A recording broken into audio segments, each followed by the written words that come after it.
Guys, can we just take a second and appreciate the feminine energy in this room? Like all the girl bosses, all the lady bosses in this room. We're so happy to have you. We've heard such great things about you, and we cannot get to know you guys further and what you guys do in your organizations.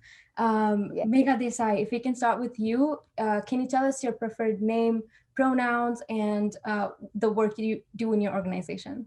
Absolutely. Thank you so much for having us. And I'm so excited for this conversation. I'm Megha Desai. I prefer she, her. And we work in over 700 villages in rural India, providing awareness, production, and distribution of menstrual products, awareness, health, and hygiene care. We also are about to embark on a project in the US, but for us, it's all about cultivating dignity so that women can dream beyond their circumstances. Wow, that's amazing. That is some phenomenal stuff right there. That's a lot of villages that you guys cover. A lot of respect. Okay, moving on. Can we start with Kim Windvogel? If you can tell us your preferred name and pronouns. I hope I pronounce your name right. It's totally cool. No, and I feel like I should start training people how to say my surname. Hi, everyone. My name is Kim Windvogel. I'm from Cape Town, South Africa, currently based in Johannesburg. So I started an organization in 2014 called Fem Projects, and we provide mostly education to menstruating learners in schools. And during that time, I think we started it off as Fem, part of our name standing for Female Education Motivates Empowerment. But as we all grew as co-directors and started to realize that, you know, gender and sex isn't this linear or binary thing, rather, we shifted it to freedom of education motivates empowerment. So we focus more on the educational aspect when it comes to menstrual health and actually everything pertaining to sexual and reproductive health and rights. And the work is for the most part based out of the Western Province region, which is where I'm from. And then obviously I do all the things that millennials do. You do a ton of shit because life doesn't have to be the straight and narrow thing, right? So I'm also a published author. I released a book called They Called Me Queer last year, which is a book of essays that was compiled by me and another partner of mine that focuses on Black queer people's experiences of living in South Africa. That's awesome. Also, fun fact, Kim was named one of South Africa's top 40 under 30 creative people, guys. That's amazing. We're so glad to have you. Okay, moving on. Linny, if you can tell us about your organization, we can start with your name, preferred name, your pronouns, and then the work that you guys do. Okay, so my name is Lee, actually. It's the French of Lynn. Yeah. Ooh. So my name is Lee, and I'm the co-founder and president of Dawrati. Dawrati means the menstrual cycle in Arabic.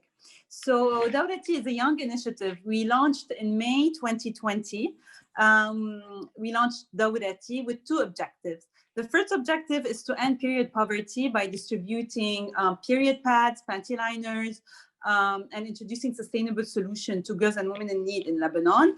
And the second objective is to actually normalize the conversation around period in Lebanon. Dawrati is just two women. It's me and Rana.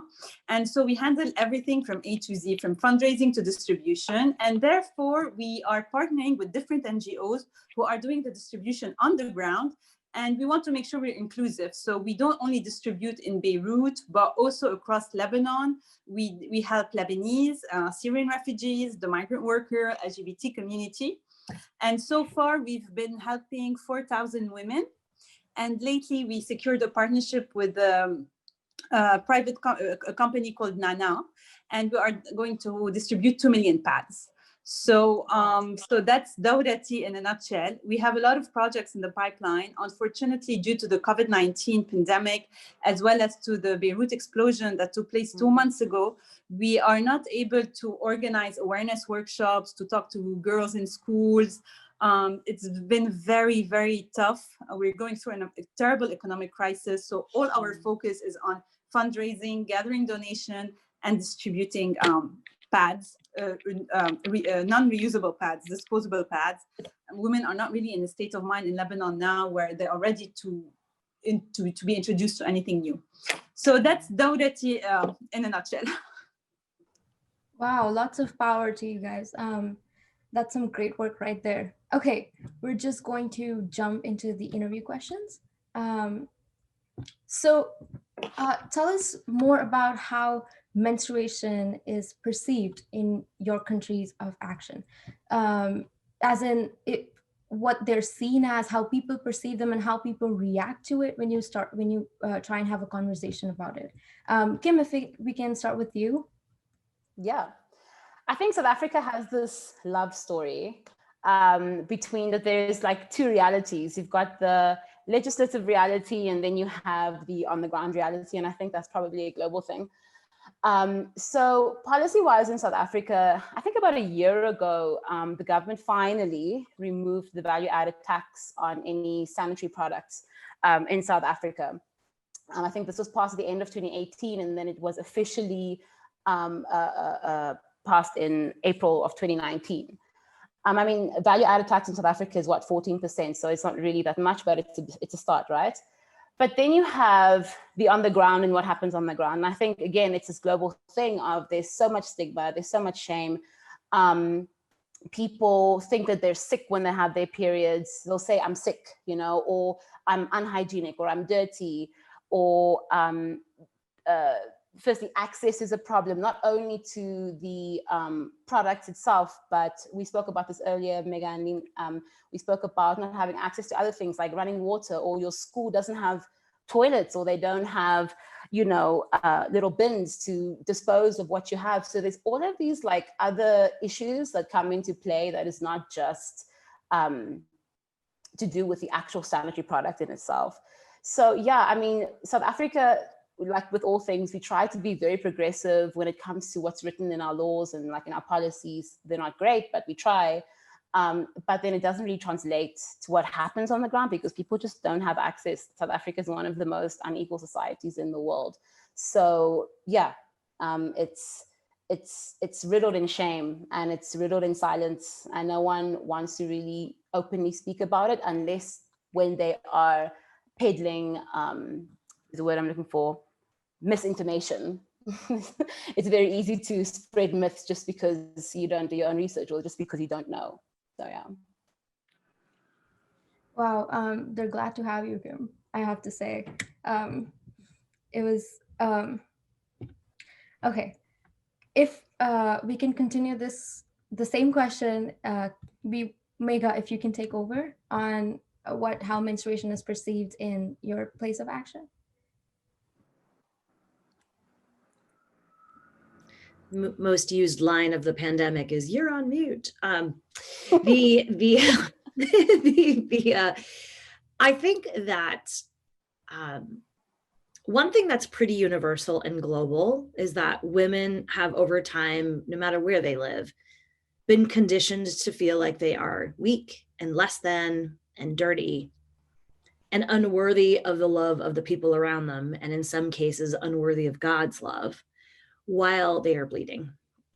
And it is a very frustrating thing. What people exist because women bleed, or people that identify as women bleed. And I think that it's very frustrating to see these stigmas carry through. And I think I just wanted to point out something that often is lost in this conversation, right? That these ideas, they actually came from someplace good, right? A lot of these stigmas are rooted in a good thing. So one of the main things that, like that you get, that like you would, if you're not allowed to touch the water source because you're dirty. Well, that actually stems from back in the day when women had to walk 2 miles with a pot to collect water for their village. The reason that the other women were basically like, listen, you're on your period, we got you. Give me your bedlu, I'll take it. I'll fill it with water. And the idea was actually to give women rest. And it wasn't about the fact that you are dirty, but somehow over years and patriarchy and colonization and a bunch of other things, it's basically been translated into a suppression tool to say, actually, you're not capable, you're not worthy. And the stigmas are all over the place. They're even in here in Western countries, in the United States and Europe, they are everywhere. And I think that it's very interesting when conversations are brought up around the idea that there's a stigma. I mean, there are a lot of people that are still aware that school is an issue with women on their periods. It's exactly what Kim said about, having the receptacles, having those things, and being able to have that conversation. I can't tell you how many girls I know in Western countries or in modern societies that still won't talk about their periods or won't mention it. And so I think one of the most important things around the stigmas is breaking them, which we do a lot of advocacy work on, but also including men in the conversation, right? You can't change something by only including 50% of the population. And then the third is around the stigmas, is making women understand that they aren't unworthy, they aren't dirty. And that's kind of, what we try to combat when we're facing these stigmas. Because in some cultures, like, you can't touch a book while you're bleeding. I mean, that is a huge disadvantage to advancing their careers and their livelihoods and their dignity. Yeah, no, absolutely. It's actually, menstruation is a part of who we are. It's not something separate. So treating us differently when we're menstruating, it defeats the purpose of empowering women, totally. And fun fact, one of the things that I found out about this is a lot of women, a lot of people in these regions, they're treated in a way that if you bleed, they don't let you touch things, or you're refrained from going to temples or your place of religion, your place of worship. And if you're not bleeding, they tell, if you skip your period, or if you're not able to get your period, they say that you cannot have babies. So either way, there's no winning. Like, either way, they suppress you. Yeah, thank you for sharing. Lean, if we can get your views on this. I agree with what everyone said. Basically, also in Lebanon, menstruation is a taboo. So we never say period. You use different nicknames in Arabic. If you want to go to the market, they'll give you the pads in a small black bag, so no one can see. You just bought pads. We're not in a culture of tampons yet. We're still in the pads. And women don't go to a gynecologist until they're married. So it's very much taboo. But what's even more taboo, I think, is women's health in general. We don't say that, and everything associated to period. It's not just about period. We don't talk about hormonal changes. We don't talk about endometriosis. Nothing related to women's health is being discussed. So it's not just that menstruation is a taboo. It's women's health in general. And in Lebanon, period poverty was not even something people were aware of before we launched Dawrati, because there was no NGO or no initiative that used to, address this topic. And we realized once we launched, the number of women who are not having access to period pads, and they're not even talking and not voicing out their concern. They just live in shame, and they have to use the different alternative solutions that are really not hygienic whatsoever. And I think that said, in Lebanon, it's a generation thing. So my generation is more open to talk about it than our parents' generation. So for example, when we partner with NGOs, NGOs who's, for example, we're helping a public clinic, and we send them every month pads. And the lady, she's like, I want to thank you on Facebook. What do you want me to say? I was like, Dawrati provided us with period pads. And she's like, oh no, I cannot say that. It's shameful. I'm just going to say you're helping us by providing us women-related products. I was like, what's the difference? So I think also a generational, the taboo and how it's addressed. But most importantly, it's women's health that is a taboo and that we should talk about more. Yeah, absolutely. That's so true. Thank you so much for sharing, everyone. Okay, moving on to the next question. Along the same lines, we would like to know, at what age do people teach about menstrual health in your respective places of action? And you can touch on even like if they're taught at all, and if they're taught by schools or some other NGOs. Okay, Megha, we can start with you. So in India, 71% of girls do not know what their period is when they get it. So the answer to that question is clearly too late. They are learning about their periods well after they've gotten them. They are put in situations where they're basically experiencing their period for the first time as an event of trauma, and then continue to associate their periods with that experience. I think what's been really interesting is when I first heard that statistic, I refused to believe it. I was like, that is an insanely high number. Like, that's just not possible. And I was like, aren't the women speaking to one another? You know, like, what's happening? And I went and I interviewed every single, this was about a decade ago, every single person that I knew in India, and every girl and every boy. And I was like, you know, is this something that you know? And they all reported to me that, yep, didn't know. And the only friend of mine that did know had 6 sisters. And so that was why she knew. But I think that the education part is what I'm most proud of, right? You know, it's impressive that we make 1 million pads and that we employ 600 women to distribute these pads, but it's the awareness part that I think is so important. And we do these small clusters where we create a private space for women where they feel comfortable. And I'm sure that everyone on this call has experienced the same thing, which is, for most people, this is literally the first time they have ever openly discussed their periods. And the age range in these groups is between 15 and 55. And the amount of missing pieces of information, even as you grow older. So it's not just about children, it's about women too. It's about women that are premenopausal or women that are going through hormonal changes after having childbirth or whatever the case may be. And the education component it is key, right? It is the most crucial. And I also think that it's not just education of those that bleed, right? It's also the education of those that don't bleed. So how are we including everyone in the conversation? You know, one thing that's really been hard during the pandemic is people, you know, let's say that a girl is now starting to use her menstrual pads. Well, the lockdown in India was so severe that there's only one person allowed out to go get food and groceries. And if that person is your uncle or your father, how likely are you, or how comfortable are you to put menstrual pads on that list? And this is slightly about the taboo issue, but it's also about education, right? Like, that shouldn't be a shameful thing. That you should, the person that's buying those groceries should feel comfortable doing it, and you should, and everyone needs to be educated along the way. So I think that is really key.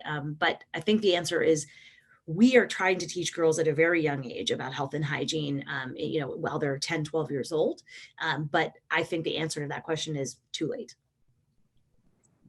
Thank you for sharing. Yeah, I have noticed some of those things as well, being from India. In at least like the city that I'm from, most of these things are not taught by schools. They're taught by NGOs, actually. Okay, Lean, I cannot wait to hear your views. Yeah. So in Lebanon, in schools, we have a biology class that teaches the reproductive health system. And this is where girls can learn more about periods.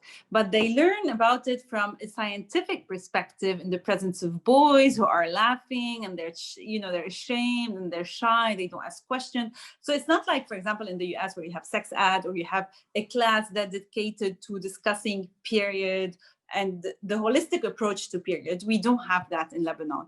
Now you have some companies that sell period pads that are doing their CSR in schools. So they go and they teach children about period, teens and preteens about periods, and they distribute period pads. But as Megha was saying, you know, it's too late. You know, this is work that needs to start earlier. You need to prepare the girl to what's coming. She doesn't know what's going to happen to her. Everything's going to change. It's just not blood. She's not just bleeding. It's the whole thing that's happening. And you can hear from girls who tell you their first time. Most of the time, I think 90% is either they heard it from their peers, so friends or maybe sisters, and maybe mothers, but it's not something they tell you, oh, I knew what I was expecting. I knew what are periods, what I should be feeling, my changes in my hormones. No one knew about that. So unfortunately, education is done a bit late, and we need to work on introducing them in schools early on, and it should be maybe a class only about periods. In Lebanon, NGOs are not really involved in that, so the bet should be on the educational system. Yeah, absolutely agreed, 100%. Kim, if we can hear more from you. Yeah. So in South Africa, we have a subject called life orientation. So kids do get taught, and also we also have the scientific biology side of it in classes.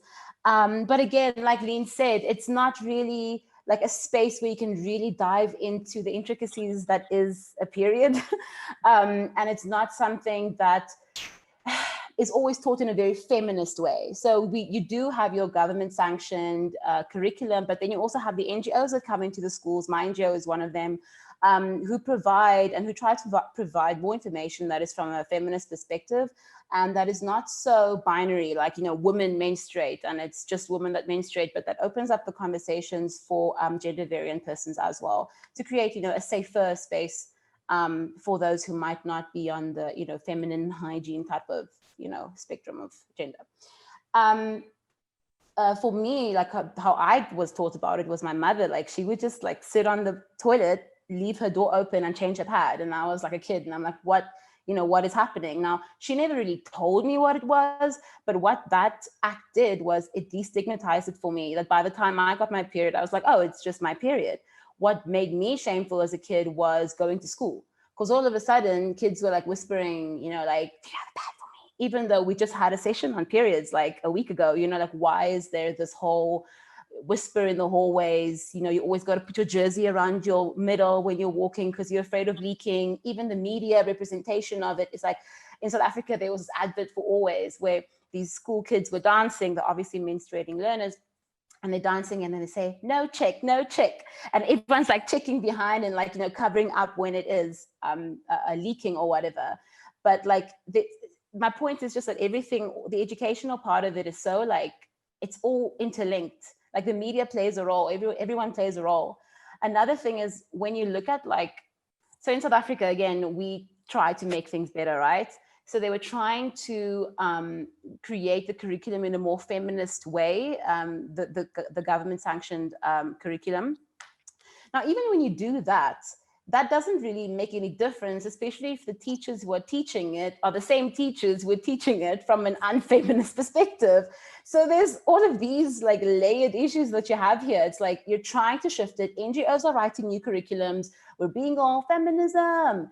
And then the curriculum goes into the school, but your teachers are still shitty. And I don't mean this in a rude way. I just mean it that they're still living in many teachers are still, regressive when it comes to period. And they're still shameful. They have those beliefs. Yeah. And then they also don't understand still what is happening to their bodies, even though they're teaching it. So there's this huge like gap again with the legislative, with the policies, and then with what happens on the actual ground. So yeah, a luta continua, the fight, the struggle continues. But yeah, that is from my perspective in South Africa. Amazing. I think two things that stood out to me the most. One of them was how you cover it in another piece of cloth, how you cover the pads in another piece of cloth and then take it through the hallway. We used to have a newspaper action of the same thing, and people used to like cover them in newspapers. Everyone knew what it was, but no one wanted to show it outside. And then the other one was the commercial the advertisements, them using a blue liquid instead of red liquid to show blood. And all the kids and like, being happy during your period time, always. Absolutely. Like everyone always wonders, what is that? Because no one talks about it. If I'm not mistaken, they only changed the blue liquid now to red. They only like made that a thing now in many. It recently happened. Very recently, because very recently. Imagine having to be an activist for that. Like, yo, show some real red shit on TV. Who bleeds blue? I know. Well, it's so interesting. I always tell this story about, I'm in Bombay. I'm in the most progressive city. I'm in a very quite posh place. My grandmother lived in a rather posh neighborhood, and I'd go across the street, the bodega, to buy pads. And first of all, they keep them behind the counter, like they're cigarettes. So first you have to interact with a man. then he kind of ignores you. He waits for everybody to leave the shop. Then he puts them in a black bag. Then he puts them on newspaper. Then he slides them across the thing. And I just remember being like a young teenage girl, 19, 20 years old, thinking like, am I buying drugs right now? Like, what's happening? That this is my experience. And that has like an impact, right? That experience teaches me that what I'm doing is wrong.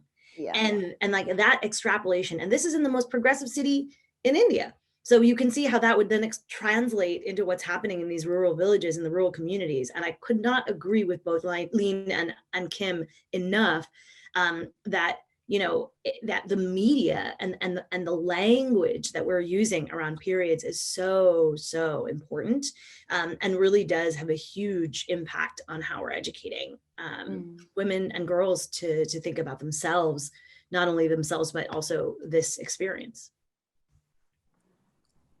Absolutely, yes. Okay, the next one is my favorite. Okay, why do you think it's important for youth to be involved in activism? Especially, you can touch on menstruation and reproductive health and all the topics that you want to touch on. Lean, let's start with you.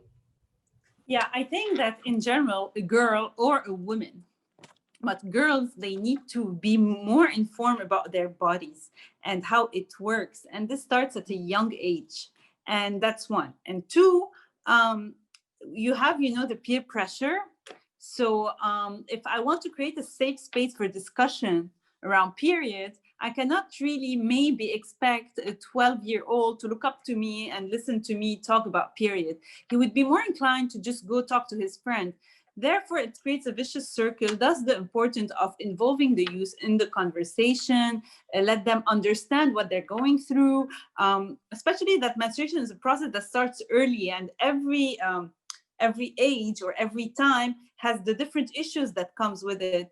And so it's as pre-teens or teens or young, they need to be they need to have a space where they can talk about everything safely and listen to their peers. This is why I think that engaging the youth is very important, because they can become ambassadors for period talk in general. Yeah, absolutely. Megha, can we get your views on this?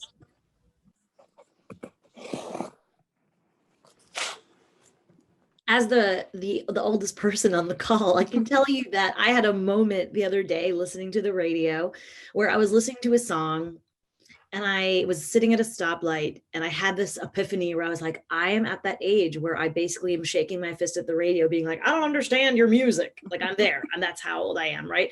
And I was like just befuddled by this song, and I kept thinking like, is this a rap song? Is this a country song? Why is Black Sabbath being sampled in this song? I had no idea what was going on.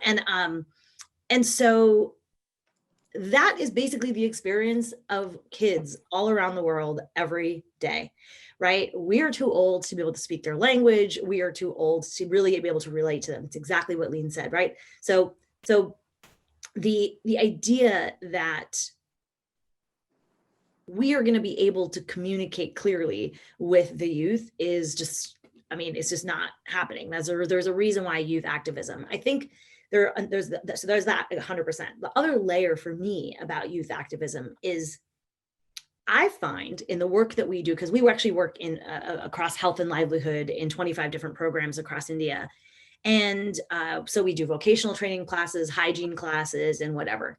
And I spend a lot of time in the villages. And what I love doing is meeting up with kids that have experienced our health camps or our hygiene training classes and asking them, so, what did you do with this information? The youth are better ambassadors of messages of change, right?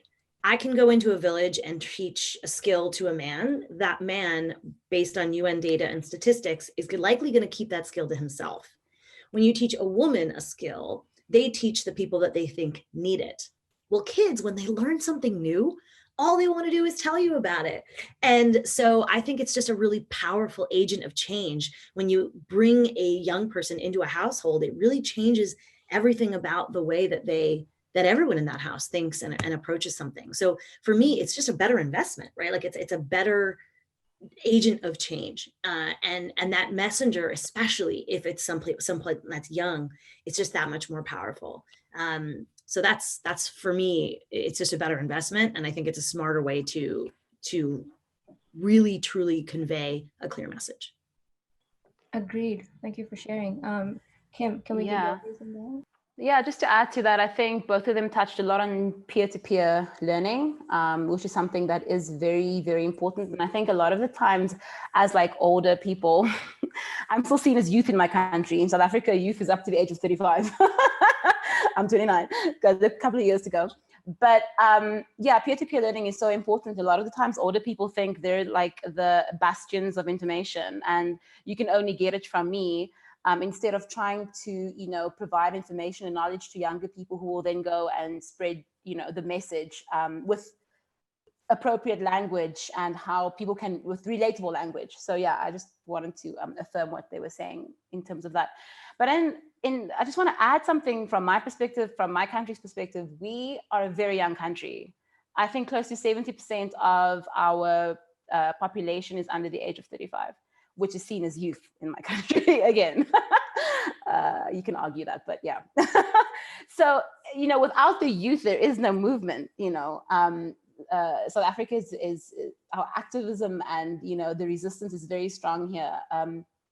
We've only been in a democracy country, that's also a layered term, for like 25 odd years. So we've got all of these resistances. We had Roads Must Fall that happened here, Fees Must Fall, and every year there's a new student movement, young, youthful movement, in terms of, trying to resist all of the systems that really don't serve anyone except the rich. So yeah, like without the youth, a lot of the issues that South Africans fight and, resist against won't be as fiery, it won't happen, older people seem to have more to lose and we get tired and we don't even know the language anymore and the generations are getting smaller and smaller and smaller. So it's harder, to relate. I thought in my mind, I'm probably still 21. So when I hang out with like young kids where I see them and I'm like, oh, I'm trying to talk to you. And I realize I can't flow like you anymore. Like I'm pushing 30. So yeah, it's, without the youth in South Africa, no resistance or very little and not as vibrant and as strong. And yeah, that's me. Thank you for sharing. It really makes an impact when powerful women like you put it forth. I think the youth needs to realize how much power they really have. Their spoken word, they're the trendsetters, they're the change makers. And sometimes they don't see that because they're so involved in their own lives and then they don't pay attention to what they're doing and they don't know how it can impact the other person, how it can either scar them for life or change their life forever, and I think this needs to be spoken a lot, that youth have the power to change the world and they should really put it into action. So yeah, thank you all for sharing.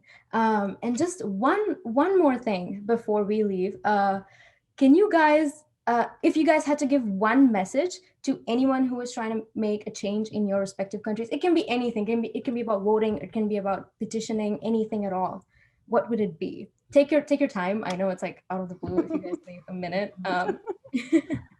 Kim, we can start with you, or actually, whoever wants to go first can volunteer. I can start. Okay, so Beirut is going through, especially after the explosion, Lebanon in general and Beirut in particular is going through so much. So what my message is especially to the Lebanese, is help each other. One pad makes a difference. So imagine helping each one, if each person can help on his own level, it could lead to a bigger change. And we've seen this following the Beirut explosion, where our government didn't do anything. It was only private initiatives and NGOs helping each other. So what I'm going to tell my people is keep on doing that, because as Lebanese, we only have each other. So I mean, at Dawrati, we say one pad, we wanted to end period poverty one pad at a time. So if you can help, just help each other and stay united, because this is how you can make a bigger change. I think from my side, it would be when you have the knowledge and you have the information and it's safe for you to do so, spread that message. And I'm not only speaking about menstrual health or anything pertaining to sexual and reproductive health and rights. Anything that is progressive and that would make the world better and more inclusive and safer for people. If you have that knowledge, spread it to your family members, speak about it, start debates, start discussions. In the same breath, I know that it's not the same for everyone. Like I could go home and, bring my girlfriend home randomly and not even tell my parents that I'm queer. But for other people, that is not something that they can do because, it's just unsafe. So, figure out how to walk that tightrope between safety and visibility of your beliefs. And if you can do that, then spread that message. I love that, both of those answers. Thank you. I'm going to answer. I have two things. One is period related, one is not period related. So on the menstrual hygiene and health front, it really is about speaking loud and proud about your periods. I know that even if you're not like an activist, you're not starting your own NGO, like just saying it out loud, just acknowledging that we bleed can be like a microactive resistance to make change, And so that is something that I really like. I'm on my period right now, and that's okay. And so I want just to encourage people to talk about when they're bleeding, explain what you need, helping educate people on the fact that, I'm not an invalid when I'm on my period. However, like I really can't get out of bed in the morning. It takes me like a full extra hour when I'm on my period to get out of bed. So have a conversation with your employer, right? Like, and say like, listen, I'll be more productive if a couple days a month I can come in at 9:30 instead of 8:30. And just having those like small moments of thing, because I really believe that it can make a change. And then so that's on one aspect. And then overall is ask questions. Whenever anyone tells you anything, like ask why, who this is benefiting. Everywhere in the world, misinformation is a problem right now. And we need to think critically and think for ourselves. Like, you guys are smart. Ask why, ask, how is this benefiting somebody? Who is this benefiting? And then, be able to challenge those beliefs. I mean, I hate when people assume that young people don't know anything or have to be instructed or told, well, we're in this mess because of my generation and the generations above me. So it's the youth that are trying to get us out of this mess and are trying to fight for their democracies and fight for their healthcare and fight for, their rights. And so maybe they actually know what they're talking about. And so allow them, just my ask of everyone is think critically, think for yourself, and make sure that you are paying attention to where information is coming from and who it benefits. Yeah, thank you guys for sharing. I really hope these messages reach as many people as possible. I really believe that you don't have to be a part of an organization or start an organization to be a change maker. You can do that just by making more people aware, empowering them, educating them. It's as simple as that. Just like make someone smile sometimes. It's as simple as that, right? Yeah, thank you guys. One more thing before we leave. Do you guys have any thoughts, any last minute things that you'd like to share or things you'd like people to know, anything like that?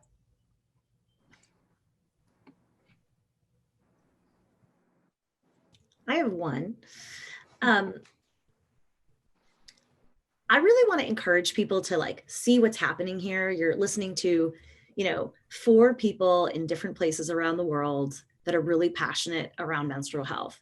And absolutely none of us are in competition with one another. Believe it or not, people in this space are working together, are helping one another, are supporting one another, are advising one another.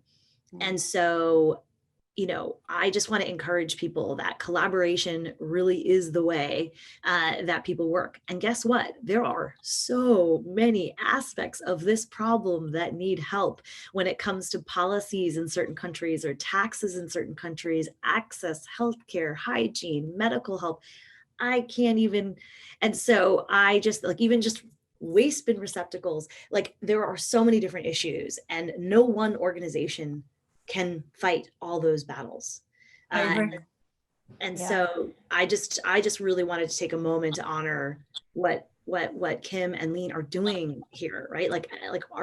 It's really important for us to think about this fight as a fight together. Yeah, I like what both of you said, Taj and Mega.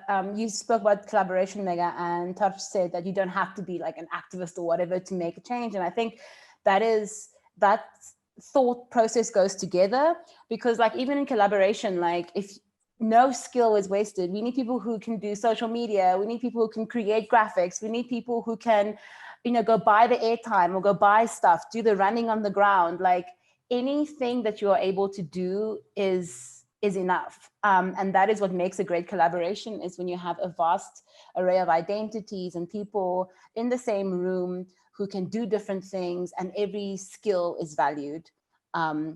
You don't have to be a paid activist. You don't even have to call yourself an activist. I feel like, yeah, that's already also a very layered thing, the whole thing of paid and unpaid activism.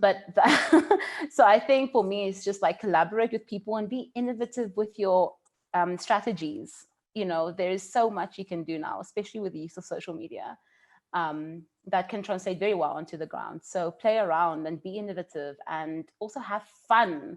Changing the world doesn't have to be a tearjerker all the fucking time. Like, have fun, laugh.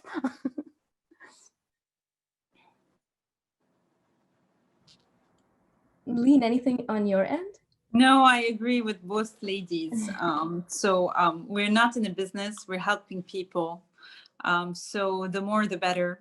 And of course, like they said, we need to learn from each other. I'm new. Dawrati is 5 months old. So anything I can learn from others, I'm going to use it, and to help the girls and women in my country. Very powerful. Thank you so much. Thank all of you for being here today. Thank you for having us. Thank you so much. It was a pleasure talking to you and meeting you all. Yes, thank you so much.